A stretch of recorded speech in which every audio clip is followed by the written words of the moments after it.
వాళ్లకు ఏదైనా పనిష్మెంట్ ఇద్దామా? మణికంఠ ఒక మంచి ఐటమ్ సాంగ్ లో డాన్స్ చేయాలని అదే పనిష్మెంట్. సార్ నాకు కరెక్ట్ గా రాదు సార్, మూమెంట్ పర్ఫెక్ట్ గా ఉండదు, తర్వాత మీరే ఇబ్బంది పడుతున్నట్టే ఉంది. నాగరాజు గారు రాజా సూపర్ మచ్చి అంటే సూపర్ మచ్చి. ఓ నీలో ఈ యాంగిల్ కూడా ఉందేంట్రా?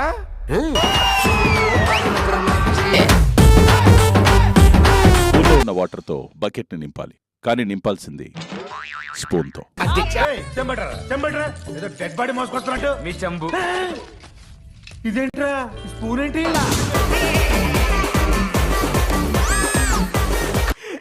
అమ్మాయి ఏం ఫీల్ ఉన్నది మామయ్య? డ్రెస్ సెన్స్ చాలా బాగుంటది. ఎంత క్రేజీ ఉంటదంటే రోజు చూడగానే ఆ డ్రెస్ సెన్స్ పడిపోతాయి.